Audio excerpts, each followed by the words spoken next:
자, 오늘은 2월 28일입니다. 2월 28일, 2월의 마지막 날이기도 하고요. 네 번째 주일입니다. 사순절 두 번째 주일이기도 하고요. 우리 2부 예배, 우리 경건한 마음으로 머리 숙여 하나님 앞에 예배합니다. 우리 신덕철 장로님 나오셔서 우리 기도 인도하시겠습니다. 충만한 사랑으로 우리를 인도하시고 보호하시는 하나님 아버지, 오늘 사순절 두 번째 주일에 또 저희를 주님의 전으로 불러주시고 또 이렇게 가정에서 온라인으로 함께 예배할 수 있도록 인도하시니 감사합니다. 특별히 오늘 보니 교회가 많이 아름다워지고 하나님께서 이렇게 또 시설을 꾸밀 수 있는 기회를 주신 것을 감사합니다. 하나님께서 영광을 받으시고 수고한 손길 가운데 하나님의 은혜로 채워주시길 원합니다. 하나님 아버지, 하나님께서 독생자 아들 예수님을 우리에게 보내주시기까지 우리를 그토록 사랑하시고 우리 각자에게 우리에게 맡겨진 십자가를 지고 주님을 따르라고 말씀하셨지만 우리의 삶을 돌아볼 때 하나님, 우리가 아직도 이 세상에서 인정받고자 하고 인기를 얻고자 하는 자기에 빠져 있고, 또한 하나님, 내 가족만 챙기려는 가족주의에 빠져 있으며 이 물질 만능의 시대에 물질조차 허망한 욕망으로 우리의 마음이 가득 차 있는 것들을 돌아보게 됩니다. 아버지 하나님이 사순절을 맞이하여 다시금 하나님의 그 크신 사랑과 은혜를 우리가 회복하여 이 세상 가운데 정말 하나님의 제자로서 우리 자신들이 변화되며 다시금 십자가의 사랑을 회복하는 복된 기간으로 삼도록 하나님 저희를 인도하여 주시옵소서. 아버지 하나님, 코로나19로 인하여서 많은 어려움들이 있었는데 이제 백신의 하나님 예방주사를 통하여서 여러 가지 희망이 보이니 감사합니다. 큰 부작용 없이 이 과정을 통해서 다시금 건강한 모든 인류로 하나님 회복되도록 인도하여 주시고, 우리가 정말 하나님의 은혜 아니면 우리 스스로 어떤 안전지도 없다는 것을 우리가 돌이켜보며 하나님만 구하고 하나님을 의지할 수 있도록 인도하여 주시옵소서. 당장은 우리 기독교가 여러 가지 어려움에 처하는 것 같지만 이런 기회를 통해서 우리 믿는 자들이 교회가 또 더욱 단단하게 변화될 수 있도록 인도하여 주시고 하나님의 은혜를 기다릴 수 있도록 이끌어 주시옵소서. 하루가 천년처럼, 천년을 하루처럼 다시 주시는 아버지 하나님, 우리에게 주님의 성품을 닮아 인내할 수 있는 힘을 주시고 이 어려운 시기를 잘 이겨낼 수 있도록 우리 성도들을 붙들어 주시옵소서. 하나님 아버지, 특별히 성도들 가운데 건강으로 인해서 어려움 가운데 있는 성도들이 있습니다. 주님 불쌍히 여겨주시고 은혜를 베풀어 주시옵소서. 여호와 라파 치료하시는 하나님께서 함께해 주셔서 정말 이 과정이 하나님의 은혜 가운데 있는 것을 잊지 아니하고 용기를 가지고 담대히 이겨낼 수 있도록 인도하여 주시고 우리 성도와 그 가족들에게 하늘의 평안을 허락하여 주시길 간절히 바라고 원합니다. 아버지 하나님, 특별히 이 나라의 민족을 불쌍히 여겨 주시옵소서. 하나님께서 은혜를 베풀어 주셔서 다음 지도자와 또한 지방자치단체장은 정말 하나님을 두려워하며 국민들을 두려워하고 역사 앞에 부끄러움을 가지는 지도자들 설 수 있도록 인도하여 주셔서 온 국민을 통합하고 바른 자유와 평화와 정의를 실현해 갈 수 있는 하나님 정말 참된 지도자들을 하나님 허락하여 주시고 우리가 또 바른 선택해 나갈 수 있도록 은혜를 베풀어 주시기를 원합니다. 아버지 하나님께서 예배 가운데 온전히 영광을 받으시고 하나님의 말씀을 전하 우리 담임 목사님 붙들어 주셔서 영육전을 강건하게 하여 주시고 우리가 그 말씀을 통하여서 또 새 힘을 얻도록 은혜를 베풀어 주시옵소서. 하나님만이 온전히 영광을 받으시고 우리의 심령을 주장하여 주시옵소서. 감사하고 예수님의 이름으로 기도합니다. 하나님 말씀은 민수기 35장 보겠습니다. 민수기 35장 9절부터 경건한 마음을 가지고 말씀을 받들어 봉독합니다. 여호와께서 또 모세에게 말씀하여 이르시되 이스라엘 자손에게 말하여 그들에게 이르라. 너희가 요단강을 건너 가나안 땅에 들어가거든 너희를 위하여 성읍을 도피성으로 정하여 부지 중에 살인한 자가 그리로 피하게 하라. 이는 너희가 복수할 자에게서 도피하는 성을 삼아 살인자가 회중 앞에 서서 판결을 받기까지 죽지 않게 하기 위함이라. 너희가 줄 성읍 중에 6을 도피성이 되게 하되 세 성읍은 요단 이쪽에 두고 세 성읍은 가나안 땅에 두어 도피성이 되게 하라. 이 6 성읍은 이스라엘 자손과 타국인과 이스라엘 중에 거류하는 자의 도피성이 되리니 부지 중에 살인한 모든 자가 그리로 도피할 수 있으리라. 아멘. 할렐루야. 하나님의 은혜가 함께 하신 줄 믿습니다. 우리 사순절 2번째 주일을 지내고 있습니다. 제가 지난주에 사순절을 통해서 십자가의 의미를 다시 한번 생각하는 절기가 되자 그랬습니다. 그래서 구약에서 십자가를 예표하는 3가지 사건을 말씀을 드렸어요. 그중에 첫 번째 사건이 유월절 어린 양의 사건, 그렇죠? 유월절 어린이 사건. 10가지 재앙의 죽음의 재앙이 넘어가게 하는 그런 일이 어린 양을 잡아서 좌우 문설주와 임방에 바르면 죽음의 그림자가 넘어간다 그랬어요. 우리는 예수님의 보혈의 피로 우린 사망에서 구원받은 줄 믿습니다. 두 번째로 지난주에 말씀을 드렸던 그 노뱀의 말씀을 드렸습니다. 이스라엘 백성의 불평과 불만 중에 하나님의 노뱀을 보내서 그들이 다 죽게 되었을 때에 모세의 기도로 다시 하나님이 장대에 높이 노뱀을 만들어서 달아라. 그리고 그를 바라보면 살리라 그랬어요. 그래서 백성들이 장대에 높이 매달린 그 뱀을 바라보는 가운데에 다 고침을 받았다. 인자도 들려야 하리니 그랬어요. 그리스도의 십자가를 상징하는 그런 사건이다 말씀을 드렸고요. 오늘은 그 중에 하나 이 도피성에 관한 얘기를 하려고 합니다. 부지 중에 살인한 자가 이 도피성으로 피신을 하면은 생명을 안전하게 보호받는 그러한 제도입니다. 이 모든 것이 예표론이라고 그랬어요. 예표론. 십자가를 보여주는 하나의 사건이지요. 자, 그 중에 오늘 이 3번째 도피성에 관한 얘기를 오늘 함께 나누려고 합니다. 이스라엘이 출애굽한 후에 광야를 통과할 때 하나님 주신 말씀인데 이제 앞으로 이 백성이 가나안 땅에 들어가면 새로운 국가를 형성하게 될 것이다. 그 새로운 국가를 다시 한번 수립하게 될 때에 하나님께서 세우신 하나의 제도를 지금 말씀하고 계시는 거예요. 그 제도가 도피성 제도입니다. 도피성 제도. 구약 성경에 살인한 자는 다시 죽어야 됩니다. 살인한 자를 살려주는 법은 없습니다. 그러면 살인을 했어요. 살인을 해서 사람이 죽었어요.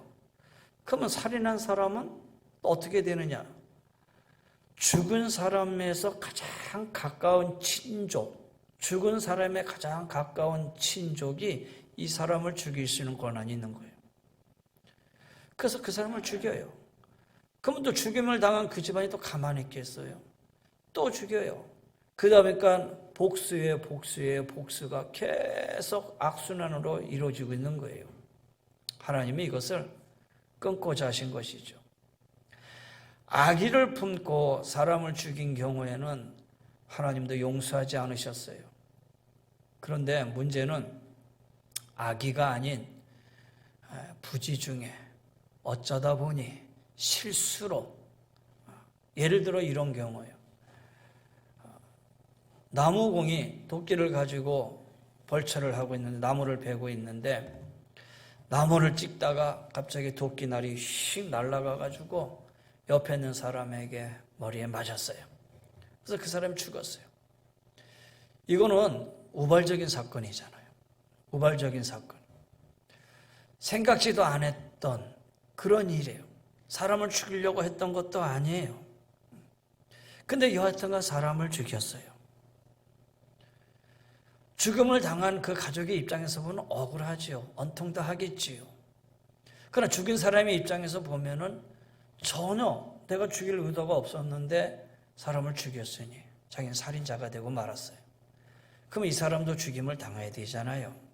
그럴 때에 이 죽인 사람을 보호받을 수 있는 제도가 이 도피성 제도예요.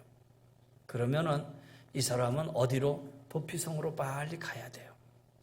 도피성으로 가서 도피성으로 들어가야지만이 이 생명을 구원받게 된다라는 거예요. 그렇게 보면은 예를 들어 고의로 사람을 죽이고 나서 얼른 도피성으로 피하면 내가 도피성으로 들어가기만 하면 다 살 수 있지 않느냐? 그럼 또 이 제도가 악용으로 잘못되게 또 악용으로 이용될 수도 있잖아요. 그래서 이 도피성으로 피하는 사람은 도피성에 간다고 해서 무조건 들어가는 게 아니라 도피성에 들어갈 때에 도피성의 장로님, 있는 그 성읍의 장로들, 그 다음에 제상들, 이 사람을 보지요. 어떻게 써봤느냐? 여차여차 왔습니다. 그 말이 사실이냐? 그 사실을 두고 재판을 하는 거예요. 그래서 앞뒤 상황을 보니까 이 사람은 고의로 사람을 죽일 상황은 아니었구나. 어쩌다 보니 부지정에 사람을 죽였구나. 이렇게 판결이 되면은 이제 도피성 안으로 들어올 수 있는 거예요. 근데 이 도피성이 이스라엘의 좁은 국가 안에서 몇 개나 되냐면은 6개나 돼요. 6개. 오늘 13절을 보니까 6을 도피성이 되게 하되 요단강을 중심으로 해가지고 이쪽 서쪽에 3개, 동쪽에 3개 이렇게 6개의 도피성을 두게 했어요. 그런데 이 도피성을 가는 길이 어느 정도 되냐면 지도 열어주세요. 이스라엘 전체에서 이 도피성으로 갈 수 있는 이 길의 거리가 마음만 먹으면 하루길 어디에 있든지 간에 가운데 요단강이죠. 요단강을 중심으로 서쪽에 3개, 6개가 된 거예요. 마음만 먹으면은 하루면 다 갈 수 있는 거리에 있었다라는 거예요. 그리고 그 길이 성사학자들에 의해서 보면은 도피성으로 가는 길이 좁은 길이 아니고 넓게 만들어 놨어요. 한 10m에서 14m 정도. 우리로 보면 뭐 2차선 이상 되는 그런 거리, 그런 길입니다. 그리고 그 길을 매번 보수를 합니다. 아니, 뭐 관광 가는 길도 아닌데 어떻게 그 길을 이렇게 잘 닦아놨는지. 그리고 매번 그 길을 갈 수 있게끔 보수를 해요. 잘 닦아놔요.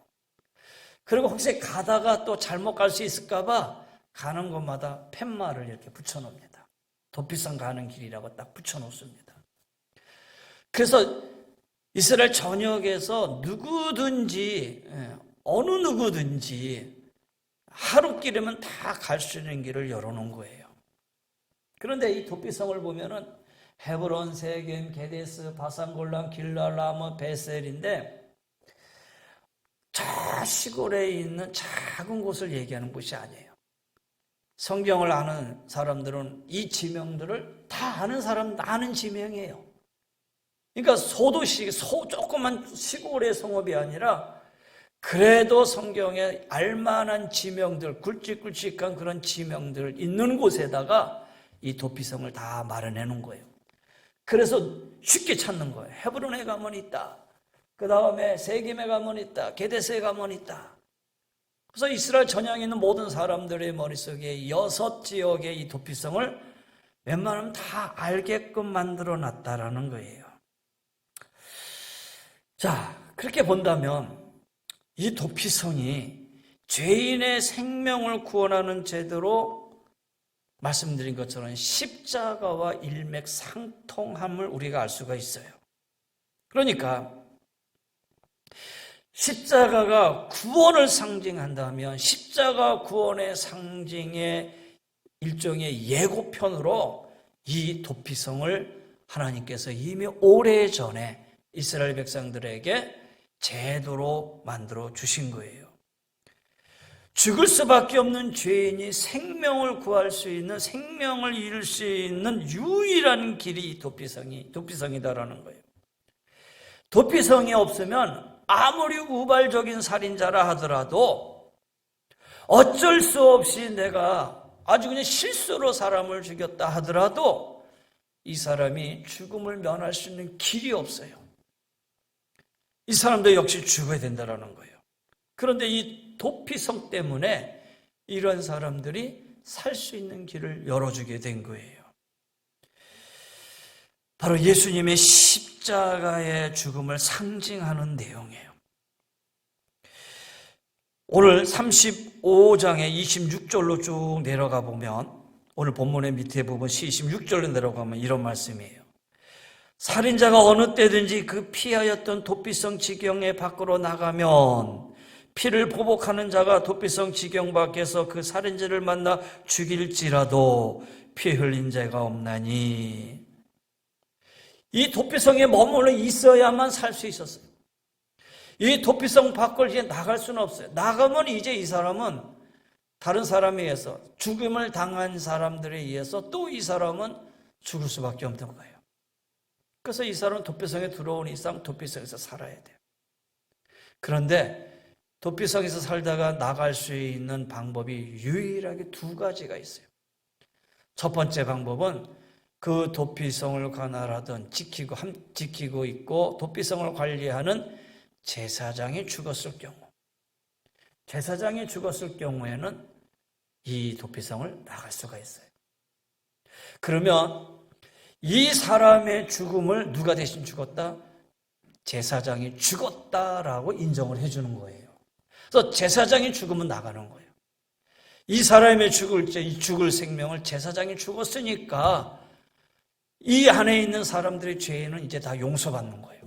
그리고 밖으로 나가면 이제 이 사람을 건들면 안 돼요. 건들면 그 사람도 죄가 되는 거예요.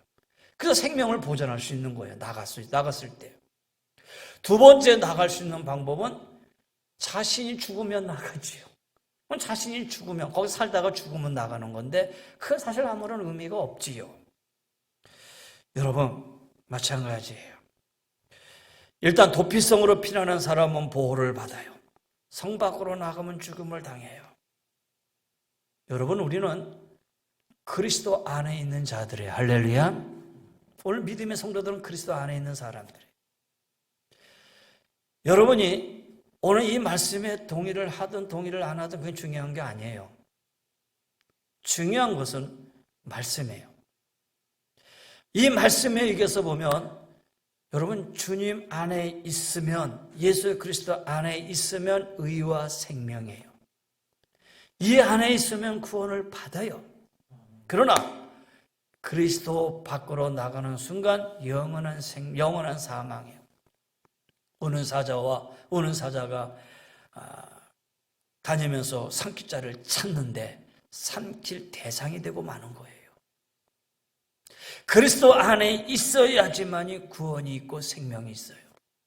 그래서 기독교는 다른 거는 다 용납하고 이해하고 그리고 받아들이고 그리고 서로 이렇게 함께 할 수는 있지만 구원의 문제만큼은 함께 할 수 없는 거예요. 이 구원의 문제만큼은 분명한 거예요. 왜? 그리스도 안에 있어야지만이 의와 생명, 구원이 있기 때문이라는 거예요. 도피성 제도가 그런 거예요. 그 안에 있어야지만 살아요. 거기서 나가는 순간은 죽을 수밖에 없는 거예요. 그러면 이 도피성 제도가 그러면 지금도 이스라엘 백성 사이 속에서 제도가 있느냐? 지금은 없어요. 사라졌어요. 아니, 그 좋은 제도를 그냥 가지고 있지 왜 사라졌습니까? 여러분, 예를 들어 이런 것이죠. 영화가 상영되기 전에 예고편이 상영돼요. 예고편이 상영되다가 본편이 나오면 예고편은 없어지는 거예요. 예고편을 할 필요가 없죠. 본편이 있는데. 여러분, 예수 그리스도가 이 땅에 오셨어요. 주님이 이 땅에 오셔서 십자가에 달리시고 죽으셨어요. 그래서 이제는 누구든지 그리스도를 믿으면 구원을 받게 돼 있어요. 그러니까 이제 도피성이 더 이상 필요 있는 게 아니에요.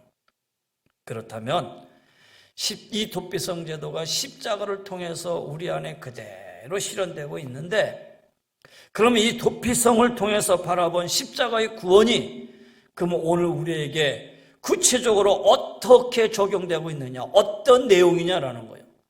우리는 십자가를 통해서 구원받는, 십자가를 통해서 의와 생명을 얻는 그 내용이 도대체 무엇이냐라는 거예요. 첫 번째는 죄에서의 구원이에요. 죄에서의 구원이에요.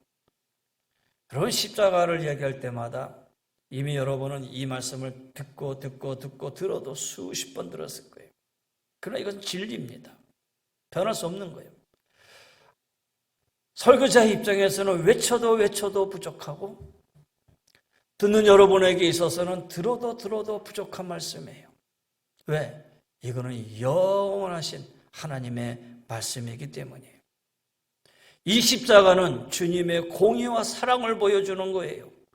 공의의 측면에서는 살인자는 죽어야 되고, 사랑의 측면에서는 그 생명을 구원해 줘야 된다는 거예요. 근데 이 도피성은 공의와 사랑이 잘 절충한 거예요. 여러분, 십자가의 사건이 그런 거예요.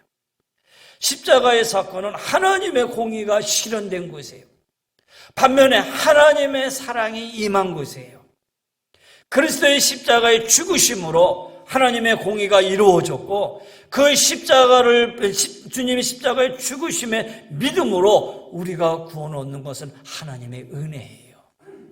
그래서 하나님의 사랑과 하나님의 공의가 잘 이루어진 것이 바로 십자가죠. 이 십자가에서 우리는 구원을 얻는 거예요. 성경은 모든 인간은 죄인이에요. 한 명의 외에도 없어요. 사람들은 혹 내가 왜 죄인이냐? 나는 의인이지. 여러분, 이렇게 주장할 줄 모르겠지만 절대의이신 하나님 앞에 선 인간은, 절대의 하나님 앞에 선 인간은 죄인일 수밖에 없는 거예요. 절대 빛 대신 하나님 앞에서의 인간은 빛이라고 말할 수 있는 부분이 없다라는 거예요. 그러면 다른 사람들과 비교해서 나는 저 사람보다 그래도 의로운 사람인데, 여러분 그렇게 생각한다면 그거는 세상적으로 도끼인 객기이죠. 도토리 키재기다라는 거예요.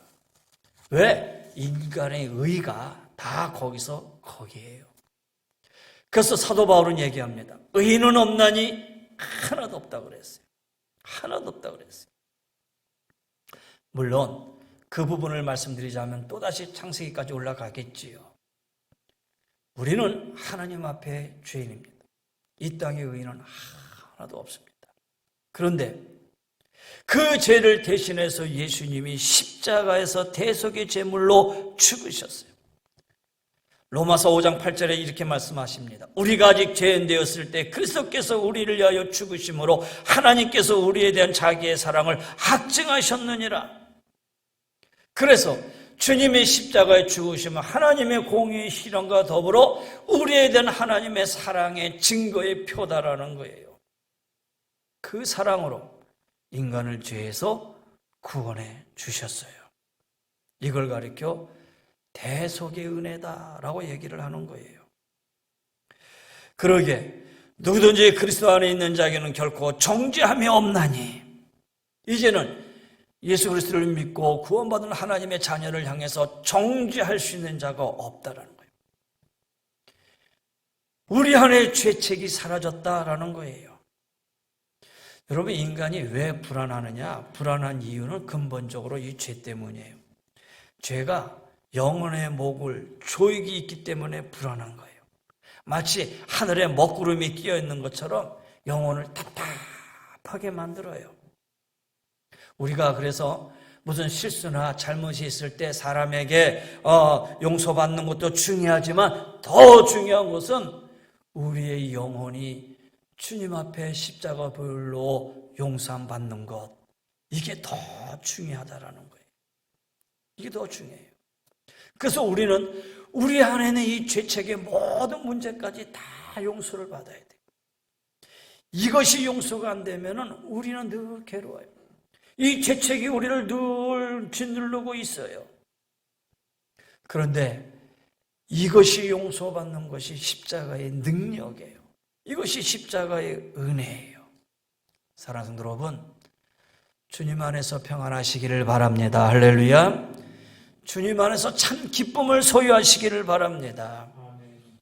이것이 주님의 십자가의 은혜로 우리에게 주시는 하나님의 은혜입니다. 요즘 뭐 기도할 때마다 대표 기도하시는 장로님이나 집사님들 우리 기도하실 때마다 코로나 얘기하시잖아요.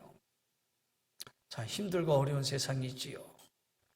그러나 이런 상황 속에서도 우리가 평안함을 가지고 기쁨을 가지고 살 수 있는 것, 여러분 하나님의 나를 구원해 주신 생명의 구원이 우리 안에 있기 때문인 줄 믿습니다. 여러분 십자가는 구원의 능력입니다. 하나님 우리를 구원해 주셨습니다. 할렐루야.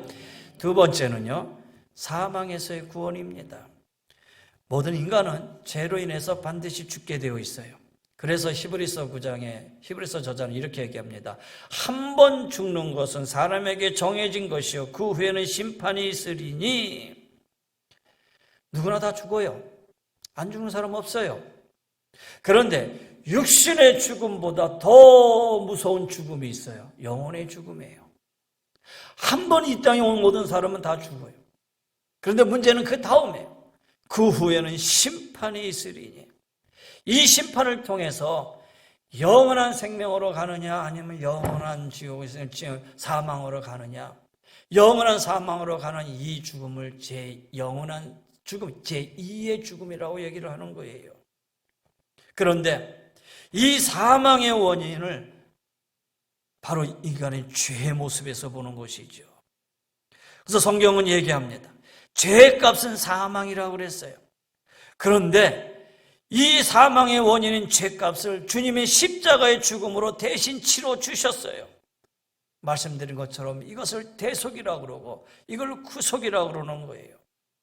그래서 죄의 값은 사망이지만 하나님의 은사는 그리스도 예수 안에 있는 생명이라고 그랬어요. 영생이라고 그랬어요. 여러분, 도피성으로 피하면 생명을 구원받는 것처럼 십자가를 바라보면 사망에서 구원받고 죽음의 공포에서 벗어날 수가 있는 거예요. 영혼 속에 영생의 기쁨이 넘치고 언제 인생을 마쳐도 천국에 들어가 영생복을 누린다는 소망이 넘치게 된다는 거예요. 때로 우리에게 무서운 질병이 있어요. 또 풀 수 없는 답답한 문제가 있어요. 또 어려움과 공포를 느낄 수도 있어요. 그러나 그때마다 그리스도인들 참 신앙을 가진 성도들은 그 두려움을 넉넉히 이겨나갈 수 있는 힘이 생기는 거예요. 이것이 바로 사망에서의 구원이에요. 인터넷을 보다가 유튜브에서 개그우먼이죠. 조그만 개그우먼 이성미 씨의 간증을 들은 적이 있어요. 근데 이성미 씨가 아주 신실한 크리스찬이잖아요. 그런데 한때는 수면제 70알씩 먹고 자살을 기도할 정도로 그런 힘든 삶을 살았다 그래요. 그런데 다행히 죽지 않고 하나님을 만나요. 그러면 하나님을 만나고 고난이 없어지고 병이 다 나았느냐? 그건 아니죠. 그럼에도 불구하고 고난은 계속 이어지고 있었고 또 질병도 몸에 담고 있었어요. 그런데 의연한 모습으로 지내요. 그런 가운데 이성미 씨가 이렇게 간증을 하죠. 제 갑상선에 종양이 있는데요. 간에도 있고요. 자궁에도 있고요. 10개나 돼요. 그런데 감사해요. 얘네들이요. 없어지는 게 아니라 나를 닮아서 그런지 더 이상 크지 않네요. 허허허허. 더 이상 크지 않네요. 허허허허. 이성미 씨가 키가 작잖아요. 자신이 키가 작은 자신에 비해서 이 질병의 두려움을 유머로 그냥 날려버리더라고요. 유머로 그냥 없애버리더라고요. 그러면 여러분 그 고백이 이 사람의 개그 실력이 뛰어나서 그럴까요? 아니죠. 이제는 개그 실력이 뛰어난 게 아니라 이제는 믿음의 모습이다라는 거예요. 이제는 신앙의 실력이에요. 믿음의 실력이에요. 근데 이런 간증을 들으면 어떤 생각이 들어요?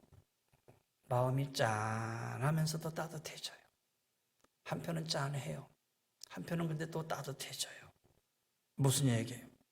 십자가 신앙으로 사망에서 구원받은 성도의 담대한 모습이죠. 담대한 모습이죠. 이제 저희 교회에서도 장종화 집사님 지금 병원에서 나오셔서 집에 계셔요. 집에 오셔서 제가 우리 목회실에 신방을 갔어요. 신방을 가서 자, 집사님 병원에서는 답답해서 찬송도 크게 못 불렀는데 집에 오셨으니까 우리 찬송 부르고 예배하십시다. 그랬더니 누워있다가 전동으로 쫙 올리더니 목사님 옆에 있는 기타 주세요 그러더라고요. 그리고 기타를 들고 기타 치면서 찬양을 했어요. 그 모습이 너무 감사했어요. 병원에서 기타 치면서 찬양을 하게 될 것이라는 거는 병원에 있을 땐 생각지도 못했던 건데 아직 내일은 몰라요. 앞으로 어떻게 될지도 모르겠어요. 의사가 와서 보면은 식사하세요. 김석건 선생님, 식사한다는 식사가 안 되는 것 같은데 일어날 수 있어요? 예, 앉을 수 있어요. 왜 이렇게 일어나서 앉아있지? 의사가 도저히 이해를 못한다는 거예요. 여러분, 무엇으로 주님을 믿는 믿음과 신앙의 모습이에요. 제가 그런 말을 했어요. 집사님, 이제는 99.99999%만을 의지하는 게 아니라 이제는 100% 의지하십시다. 여전히 0.0001%는 내가 어떻게 해보겠지가 아니라 그것까지도 내려놓으십시다. 이제는 100%입니다. 아멘. 여러분 그런 거예요. 사망에서 구원받는 거예요.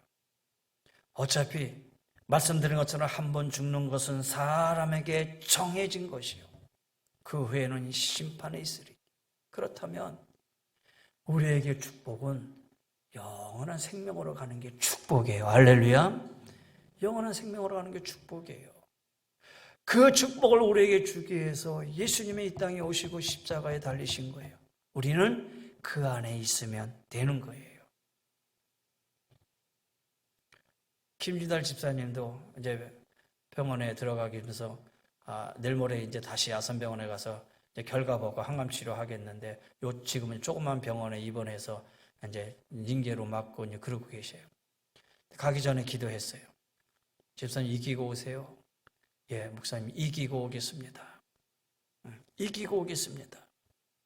여러분, 우리가 죽음의 두려움이 있지만은 십자가를 바라보면 천국의 소망 가운데 참 평안을 누릴 수 있는 줄 믿습니다. 그리고 의연해지는 거예요.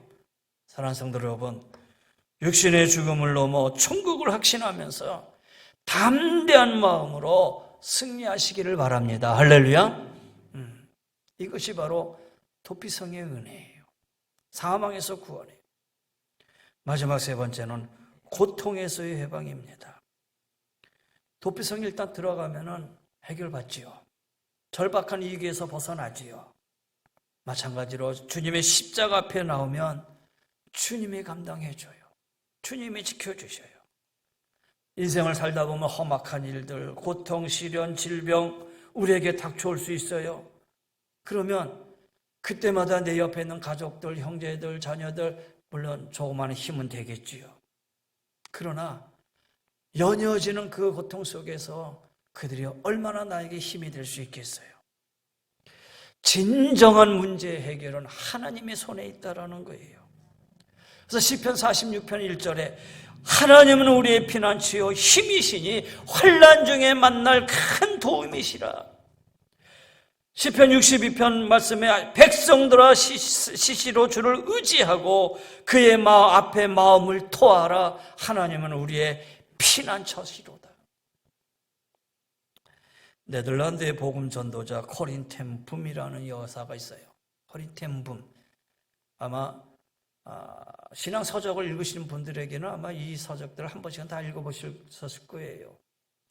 근데 이 코린 텐 붐 여사가 원래는 시계 수리공이었죠. 근데 2차 세계대전 때 나치들에게 잡혀갑니다. 그의 가족들이 유대인들을 숨겨졌다는 이유로 다 잡혀가요. 잡혀가지고 가족들은 다 처형당하고 자기는 감옥에 감방에 있어요. 그런데 옆 감방에서 들려오는 처절한 소리들, 죽음의 소리들, 그냥 막 소리 지르는 신음 소리들, 4개월 동안 그 소리를 듣는데 견뎌낼 수가 없는 거예요. 하나님 앞에 기도합니다. 하나님, 제가 언제까지 들어야 됩니까? 그런 가운데에 하나님의 음성이 들립니다.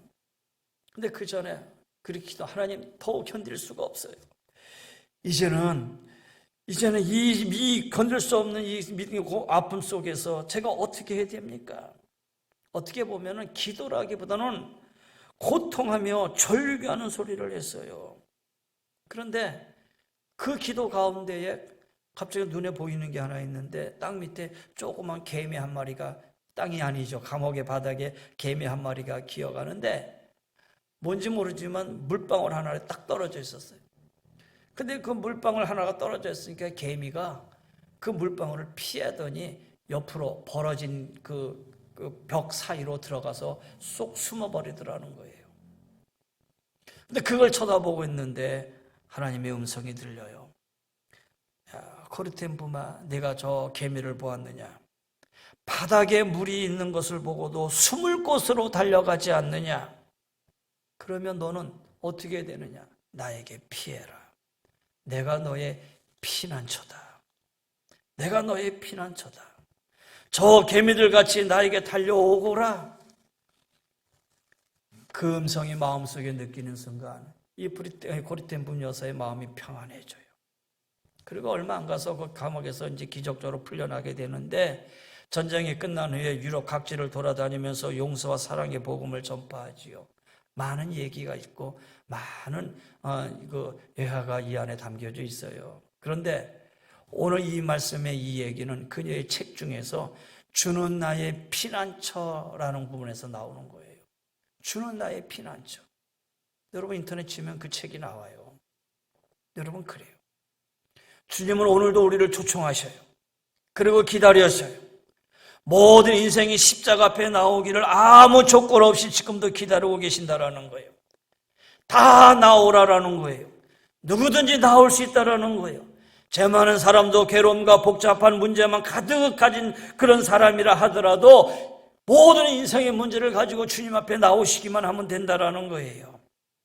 오늘 본문에 15절 말씀에 이런 말씀이 있어요. 이스라엘 자손과 타국인과 이스라엘 중에 거류하는 자의 도피성이 되리니, 이스라엘 자손들뿐만 아니라는 거예요. 그 땅에 거하고 있는 어떠한 사람이라도 도피성은 열려있다라는 거예요. 누구에게나 다 갈 수 있다라는 거예요. 주님이 부르시는 거예요. 오늘 주님은 우리를 향해 십자가 앞에 나오기를 원하고 계십니다. 주님 우리를 향해서 초청하십니다. 수고하고 무거운 짐진 자들아 다 내게로 오라. 내가 너희를 쉬게 하리라. 여러분, 이 말씀처럼 죄와 사망 그리고 온갖 고통이 나를 향해 쫓아오고 짓누를 때에 십자가 앞에 나와서 승리하는 저와 여러분이 되시기를 간절히 바랍니다. 여러분이 코로나가 지난다고 해서 그냥 또 미래의 아름다운 그냥 그 모습, 그냥 행복한 모습만 전개될 것인가? 사실 모르는 거예요.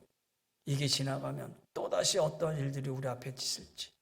두 발을 딛고 이 땅에 살고 있는 이상 우리에게 있어서는 늘 이런 것들이 연속일 수도 있을 거예요.